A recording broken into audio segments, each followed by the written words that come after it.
आज के बॉलीवुड काउंटडाउन में हम जानेंगे कि डीडीएलजे देवदास के अलावा ये फिल्में होंगी एलए के म्यूजियम में स्क्रीनिंग। कार्तिक आर्यन की जगह विनीत कुमार थे पहली पसंद। अल्लू अर्जुन ने कैसे अलग किया खुद को पुष्पा के कैरेक्टर से। सुनील सांकरे की तुलसी फिल्म हुई पोस्टपोन।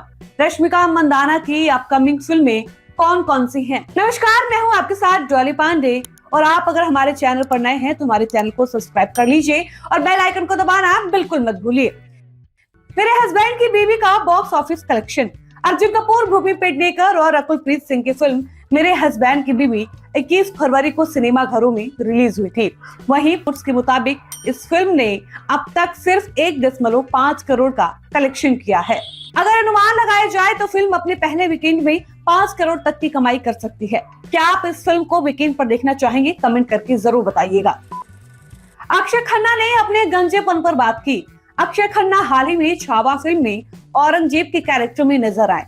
वहीं मिड डे के साथ बातचीत में उन्होंने अपने गंजेपन पर खुलकर बात की है। उन्होंने बताया कि 19-20 साल की उम्र में गंजा होना दिल टूटने जैसा था।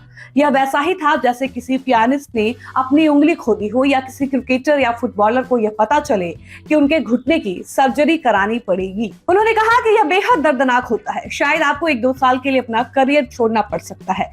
वह आगे बताते हैं कि जैसे एक पियानिस्ट के लिए उसकी उंगलियां बहुत अहम होती हैं, वैसे ही एक अभिनेता के लिए उसके बाल। पीएम नरेंद्र मोदी ने कहा, इन दिनों छावा की धूम मची हुई है। कल पीएम नरेंद्र मोदी 98 अखिल भारतीय मराठी साहित्य सम्मेलन में नजर आए, जो नई दिल्ली में आयोजित हुआ था। वहीं उन्होंने कहा कि महाराष्ट्र और मुंबई ने ही सिनेमा को नई ऊंचाई दी है। साथ ही उन्होंने यह भी कहा कि इन दिनों छावा की धूम मची हुई है। आपको बता दें कि यह फिल्म अब तक वर्ल्ड वाइड 310.50 करोड़ की कमाई कर चुकी है। क्या अल्लू अर्जुन डर गए थे?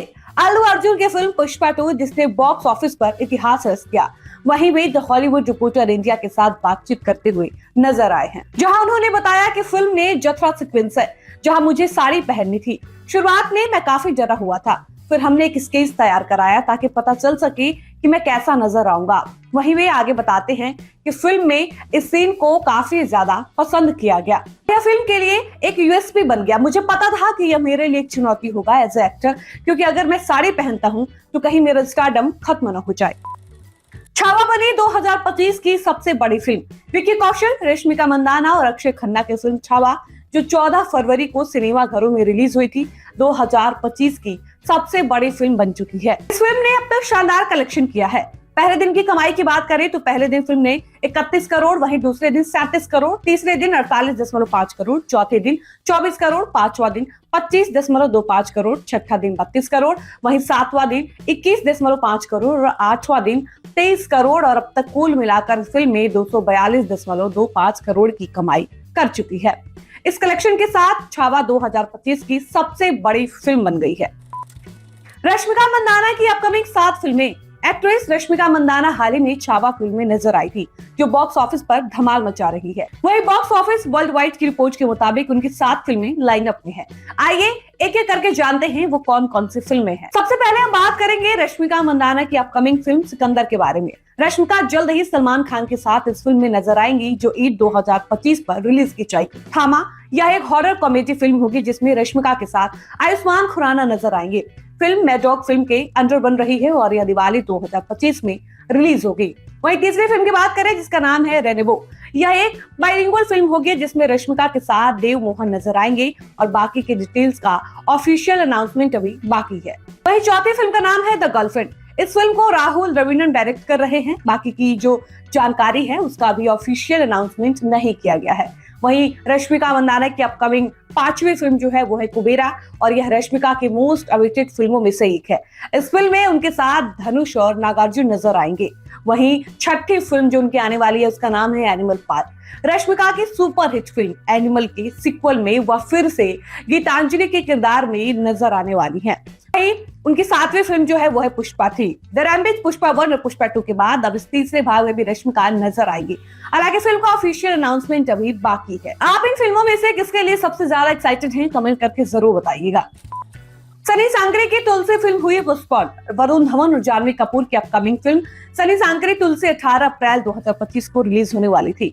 वहीं आज पेपराजी ने दोनों को एक साथ स्पॉट किया, जहां वरुण धवन टी शर्ट और जींस में नजर आ रहे हैं और जानवी कपूर टॉप और शर्ट को डेनिम शॉर्ट्स के साथ पेयर करती हुई दिखाई दी। बताया जा रहा है कि दोनों फिल्म के पोस्टर शूट के लिए आए थे। रिपोर्ट्स के मुताबिक करण जौहर और शशांक खेतान का मानना है कि फिल्म में कुछ क्रिएटिव चेंजेस किए जाएंगे। वहीं 25 दिनों के लिए एडिशनल शूटिंग की प्लानिंग की गई है, जिसमें शादी के सीन और 2 गाने शामिल होंगे। इनमें से एक गाना काफी लार्ज स्केल पर मड आइलैंड में शूट किया जाएगा, जिसे गणेश आचार्य कोरियोग्राफ करेंगे। आपको बता दें कि यह फिल्म एक फैमिली एंटरटेनर होगी, जिसमें कई ट्विस्ट देखने को मिलेंगे। हालांकि मेकर्स ने अब तक रिलीज डेट को लेकर कोई ऑफिशियल अनाउंसमेंट नहीं की है। अल्लू अर्जुन ने कैसे अलग किया खुद को पुष्पा के कैरेक्टर से? अल्लू अर्जुन ने द हॉलीवुड रिपोर्टर इंडिया के साथ बातचीत में बताया कि पुष्पा के किरदार से उन्होंने खुद को कैसे अलग किया। वो बताते हैं कि जब मैं कोई भी रोल प्ले करता हूं तो उसमें तभी आगे बढ़ता हूं जब तक फिल्म का पूरा काम खत्म न हो जाए। साथ ही उन्होंने बताया कि पुष्पा के कैरेक्टर से खुद को अलग करने के लिए उन्होंने 3 हफ्ते के लिए अपनी दाढ़ी व सर के बाल मुंडवा ली। उनका मानना है कि जब तक वह किसी कैरेक्टर से आगे बढ़ जाते हैं तब तक वह पीछे मुड़कर नहीं देखते हैं। जिंदगी आगे बढ़ती है, नए चैलेंजेस आते हैं और वो एक्साइट करते हैं।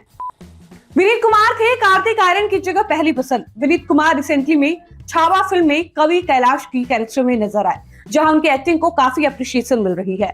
वहीं एक डिजिटल कॉमेडी यूट्यूब चैनल से बातचीत करते हुए उन्होंने अपने करियर के अप्स एंड डाउन्स के बारे में बताया। उन्होंने खुलासा किया कि साल 2019 में उनके साथ एक बहुत बड़ी मिसअंडरस्टैंडिंग हो गई। दरअसल लुका छिपी फिल्म के राइटर उनके दोस्त थे और उन्होंने यह फिल्म विनीत को as a lead actor offer की थी, लेकिन विनीत को लगा कि राइटर सिर्फ उनसे स्क्रिप्ट पर फीडबैक चाहते हैं, इसलिए उन्होंने कोई रिस्पॉन्स नहीं किया। जब तक उन्हें रियलाइज हुआ तब तक फिल्म का ऑफर कार्तिक आर्यन के पास जा चुका था। आगे उन्होंने बताया कि शायद यह उनका बैड लक था, जिसके कारण कई फिल्में उनके हाथ से निकल गई।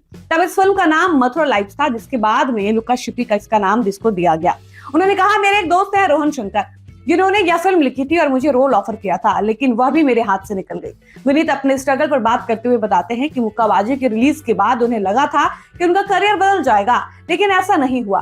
कुछ समय बाद उन्हें किसी भी तरह का काम करना पड़ा क्योंकि उन्हें अपना रूम रेंट भरना था। वहीं छावा के बाद वो कहते हैं कि अगर मेरे पिछले काम को देखने के बाद कोई मुझसे यह पूछे कि sir if you don't mind आपका नाम क्या है, तो मुझे कोई पछतावा नहीं होगा। अगर आपने छावा देखी है तो विनीत कुमार की एक्टिंग आपको कैसी लगी, कमेंट बॉक्स में जरूर बताइएगा। डीडीएलजे देवदास के अलावा यह फिल्में होंगी एलए के म्यूजियम में screening. Academy museum of motion pictures Los Angeles में 7 मार्च से 19 अप्रैल तक फर्स्ट टाइम इंडियन सिनेमा पर बेस्ड एक विशेष स्क्रीनिंग सीरीज आयोजित किया जा रहा है, जिसका नाम रखा गया है emotion in colour, a kaleidoscope of Indian cinema. इस सीरीज को famous film maker Shivendra Singh Dungarpur ने तैयार किया है, जो फिल्म हेरिटेज फाउंडेशन के फाउंडिंग डायरेक्टर भी हैं। इस इवेंट में हिंदी सिनेमा की 12 कौन-कौन सी फिल्में दिखाई जाएंगी, आइए जानते हैं। 7 मार्च को मदर इंडिया को दिखाया जाएगा, वहीं 10 मार्च को मंथन और 10 मार्च को अमर अकबर एंथनी भी दिखाई जाएगी।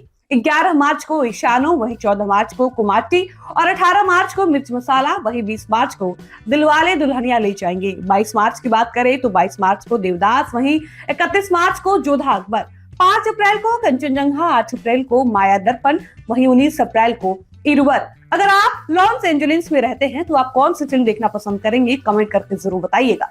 तो दोस्तों आज का काउंटडाउन यहीं पर खत्म होता है। बाकी आपको ये वीडियो कैसी लगी कमेंट बॉक्स में जरूर बताइएगा और देखते रहिएगा बॉलीवुड बसंत।